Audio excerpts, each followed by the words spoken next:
விவசாய சொந்தங்கள் அனைவருக்குமே வணக்கம். ஒவ்வொரு நாளும் ஒவ்வொரு பயணம் விவசாயத்தை சார்ந்து.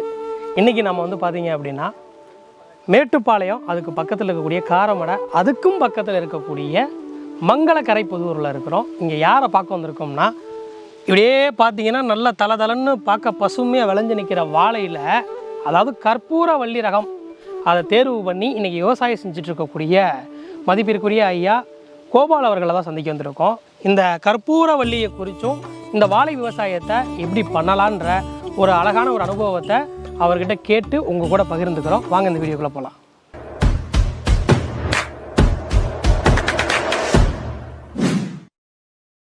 இப்போ நம்ம கூட பார்த்தீங்க அப்படின்னா கோபால் சார் இருக்காங்க. அவங்கக்கிட்ட இந்த கற்பூரவள்ளி, இந்த வாழை சாகுபடியில் கற்பூரவள்ளியை எப்படி பண்ணிக்கிட்டு இருக்காங்க அப்படின்ற நிறைய விஷயங்களை பற்றி கேட்டு தெரிஞ்சுக்கலாம். வாங்க ஐயா. வணக்கங்கய்யா. வணக்கம். நல்லா இருக்கீங்களா? நல்லா இருக்கேங்க. ரொம்ப அருமையாக இருக்குது. உங்களை பார்க்கும்போதே உங்களை பற்றின ஒரு அறிமுகத்தை நம்ம மக்கள்கிட்ட கொடுத்துக்கலாம் சார். நான் பிறந்து வளர்ந்தது எல்லாமே இந்த தோட்டத்தில் தான் வீடு, பெரிய வீடு. எங்கள் தாத்தாவுடைய அப்பா இந்த தோட்டத்தை டெவலப் பண்ணார். அதுக்கப்புறம் எங்கள் தாத்தா, அப்புறம் எங்கள் அப்பா. அதுக்கடுத்து நான் படித்து முடித்து எல்லாமே எலக்ட்ரிக்கல் இன்ஜினியர் வெளி வேலைக்கு போயிட்டேன். வெளியூரில் திருச்சி, கோயம்புத்தூர், ஊட்டி, அது மாதிரி. என்ன இப்போ ரிட்டையர் ஆன அப்புறம் தான் அப்புறம் என்ன பண்ணுறதுன்னு பார்த்தா, இப்போ விவசாயத்தில் ஈடுபடலான்ட்டு ரிட்டையர் ஆன அப்புறம் தான் எனக்கு விவசாயத்தில் ஃபுல்லாக ஈடுபட்டிருக்கேன். நான் பண்ணுறது இயற்கை விவசாயம் தான் பண்ணிகிட்ருக்கிறேன். இயற்கை விவசாயம் தான் நன்மை எங்கிறதுனால இயற்கை விவசாயத்தை பண்ணிகிட்ருக்கிறேன். ஐயா, வாழை அப்படின்னு எடுத்துக்கிற பொழுது எவ்வளவோ ரகங்கள்லாம் இருக்குது. ஆனால் நீங்கள் ஏன் குறிப்பாக இந்த ரகத்தை தேர்வு பண்ணீங்க? நாங்கள் நேந்திரம் போடுவோம், கற்பூரவள்ளி போடுவோம். நேந்திரம் இப்போது என்னென்னா மோஸ்ட்லி கேரளாவுக்கு தான் இப்போ இது எக்ஸ்போர்ட் ஆகுது. கடந்த 2 வருஷமாக நேந்திரம் விலையே இருக்க மாட்டேங்குது. இப்போ இந்த வருஷம் நேந்திரம் அந்த காட்டில் வெட்டுறது எல்லாமே 20 ரூபா கிலோ, 20 ரூபாய்க்கு வாங்குகிறாங்க. விவசாயிகிட்ட ரொம்ப அடிமாட்ட விலைக்கு தான் வாங்குகிறாங்க.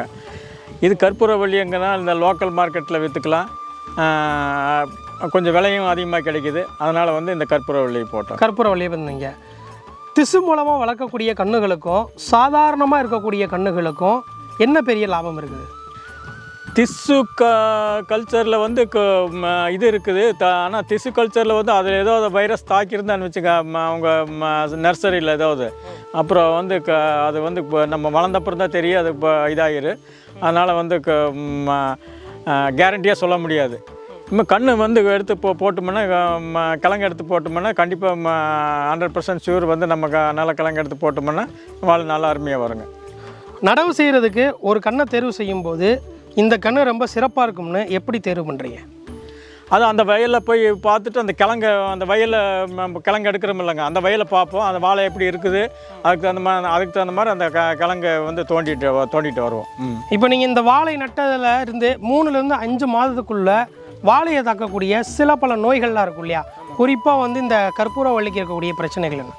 கற்பூரவள்ளிக்கு என்ன வருதுன்னா, எல்லா வாழைக்கும் இருக்கிற பிரச்சனை என்னென்னா, அந்த இலைக்கு அப்படியே சுருண்டு ஒரு இது வரு. இது நியூட்ரிஷன் இல்லாமல் இந்த காட்டில் கொஞ்சம் மேட்டுக்கான இடங்கிறதுனால நியூட்ரிஷன் இல்லாமல் இலை மஞ்சளாக இருந்ததுங்க. அதுக்கு உங்கள் சக்தி பயோவில் சொல்லி அப்புறம் நியூட்ரிஷன் கொடுத்தாங்க. அந்த அடிஷனல் நியூட்ரிஷன் அதை போட்டால் அது நல்லா இப்போ பார்த்திங்கன்னா வாழை இப்போ நல்லா பச்சை பசங்க குழுக்குன்னு இருக்குது. வாழை பக்கத்தில் பார்த்திங்கன்னா தேவையில்லாத பக்க கண்ணுகள்லாம் அதிகமாக விளையும். அதனால வாழை எவ்வளவு பாதிக்கப்படுதுங்க? வாழை பக்க கன்று வரும்போதே இப்போ கொஞ்சம் அந்த இடத்துல கன்று வருது, அது அந்த சைஸ் வரும்போது அறுத்து விட்டுருவோம். ஆமாம், இல்லைன்னா அந்த கண்ணுக்கு ஒரு இது நியூட்ரிஷன் எல்லாம் அதுக்கு போகும். அதனால் இதாகும். இதனால் இது தனியாக ஒரு தூர் இருக்குதுன்னா பக்கத்து கன்று வரும். இதில் தோட்டத்தில் வேலை செய்யும்போது, தோப்பில் வேலை செய்யும்போது அந்த பக்கத்து கண்ணெல்லாம் அறுத்து விட்டுரும். அதிகமாக விட மாட்டோம். ஏன்னா அது வர கட் பண்ணிவிடுவோம். ஏன்னா வந்துட்டு அப்படி விட்டுட்டிங்கன்னா அந்த மெயின் வாழைக்கு சத்து அதிகமாக போகாது, அந்த அளவுக்கு இதாகாதுங்க. வாழைப்பூ வந்ததுக்கப்புறமா வாழை சீப்பில் எத்தனை பழங்கள் இருந்தால் கற்பூரவள்ளியில் நம்ம லாபம் பார்க்க முடியும்? 10 சீப்பு டு 8 டு 10 சீப்பு இருந்ததுன்னா நம்ம பார்ப்போம். ஒரு 20 டு 25 கிலோ, 20 டு 25 கிலோ வரைக்கும் இருக்கணும். இப்போ அதே மாதிரி பார்த்தீங்க அப்படின்னா இந்த வாழை தாரை சுற்றி பார்த்திங்கன்னா பஞ்சு கவர்லாம் போடுறாங்க இல்லையா? அது போகிறதுனால நமக்கு எதுவும் பெனிஃபிட் இருக்குங்களா? அது இந்த ஏரியாவில் நாங்கள் அதை இப்போ இன்னும் போட்டதில்லை. அது வரைக்கும் இது வரைக்கும் அந்த கவர் வாழை தாரை வந்து கவர் பண்ணுறதில்ல. கொஞ்சம் சீப்பெல்லாம் வெள்ளம் விட்டுச்சு, அப்புறம் பூ வந்து கீழே வந்துச்சுன்னா அந்த பூவை கட் பண்ணி விட்டுருவோம். அந்த பூவை கட் பண்ணி விட்டுருவீங்க. கற்பூரவள்ளியை பொறுத்த வரைக்கும் மற்ற ரகத்தில் இருக்கிறத விட இதில் ஒரு சிறப்பு இருக்குதுன்னா எப்படிங்க சொல்கிறேன்? சிறப்பு என்னென்னா இதில் இந்த பழம் வந்து ரொம்ப தேன் வாழைனால இதாக இருக்குங்க, இனிப்பு ரொம்ப இனிப்பாக இருக்குது, மக்கள் விரும்பி சாப்பிடுவாங்க. அதனால் இது லோக்கல் மார்க்கெட்டில் இங்கே போய்க்கு இந்த வாழை வந்து லோக்கல் மார்க்கெட்டுக்கே போய்க்கு. ஆனால் நம்ம இந்த மாதிரி கேரளா மார்க்கெட்டை டிபெண்ட் பண்ணி இருக்க வேண்டியதில்லை, இங்கே லோக்கல் மார்க்கெட் எல்லா மார்க்கெட்டுக்கும் போகும்.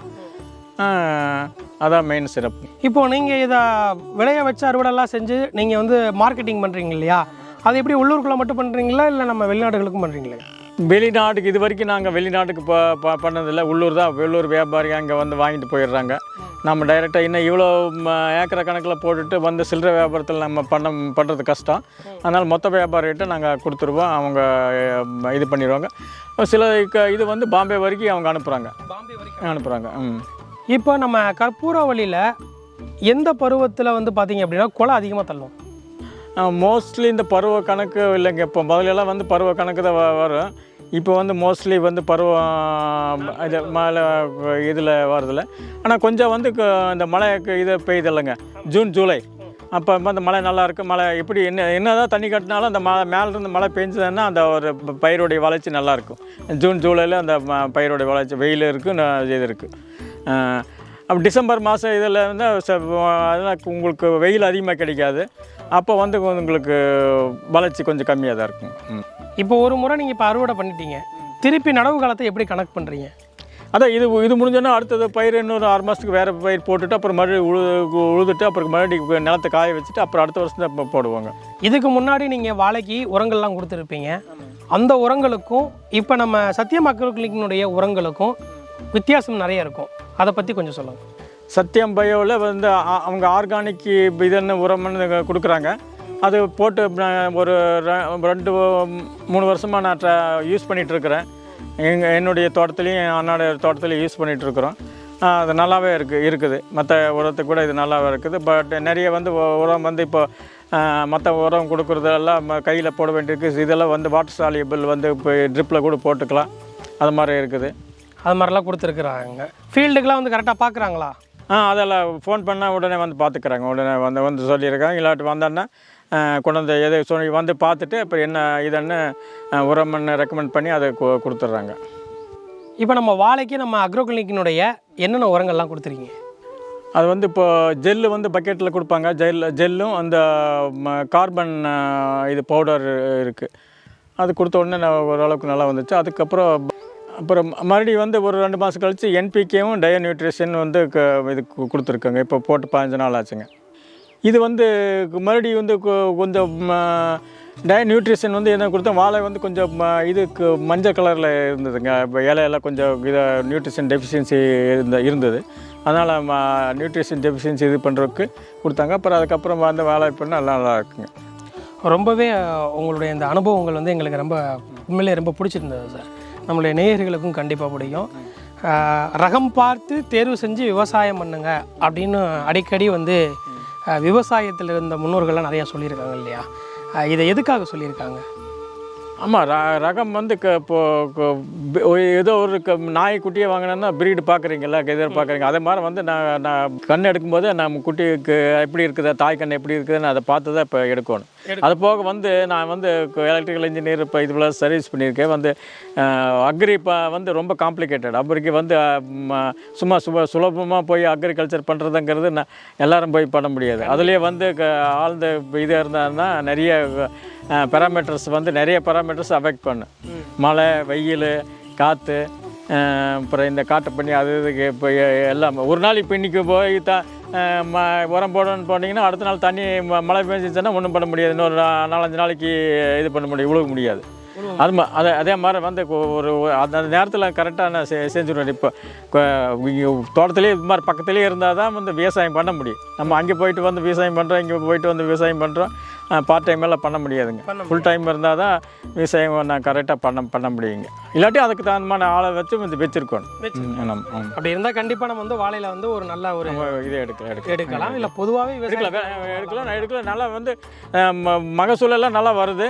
அதுக்கு தகுந்த மாதிரி விலை வரதில்லை. அதுதான் பெரிய பிரச்சனை. இப்போ நீங்கள் இனி வாங்குகிற இன்புட் நீங்கள் சக்தி பேயில் வந்து வாங்குகிறோம், இதிலேருந்து வாங்குகிறோம், கண்ணில் வாங்குகிறோம். அதனால நீங்கள் இப்போ உங்களுடைய ஃபிக்ஸட் ரேட்டு நீங்கள் தான் நிர்ணயம் பண்ணுறீங்க. அப்போ நாங்கள் கொடுக்குற விலையை நாங்கள் நிர்ணயம் பண்ண முடியாது இல்லைல்ல, வியாபாரம் தான் நிர்ணயம் பண்ணுறாங்க. கண்டிப்பாக இடைத்தரகர்கள் தான் நியமனம் பண்ணுறாங்க. ரொம்ப ரொம்ப நன்றிங்க சார். ஒரு எனர்ஜெட்டிக்கான ஒரு நேர்காணலை வந்து நம்ம மக்களுக்கு கொடுத்துருக்கோம். இன்னும் உங்களுடைய இந்த விவசாய பணி 100 தலைமுறைகளுக்கு மேலே தொடரட்டும் அப்படின்னு சத்யம் அக்ரோ கிளினிக் சார்பாக உங்களுக்கு ஒரு வாழ்த்துக்களையும் எங்களுடைய நன்றிகளையும் நாங்கள் தெரிவிச்சுக்கிறோம். தொடர்ந்து ரகம் செய்து அந்த ரகத்தை தேர்வு செய்து மண்ணுக்கா உறுதி செய்து விவசாயம் செய்யுங்கள். ஒரு காலம் விவசாயம் மாறாது. மண்ணையும் மனிதனையும் வாழ வைக்கக்கூடிய பேராற்றல் விவசாயத்துக்கு மட்டும்தான் இருக்குதுன்னு சொன்ன அந்த வரிகளுக்கு இணங்க அடுத்தடுத்த வீடியோவில் வந்து உங்களுக்கு விவசாயம் சார்ந்த தகவல்களை பார்க்கலாம். அது வரைக்கும் எங்கள் கூட இணைஞ்சிருங்க. நன்றி, வணக்கம்.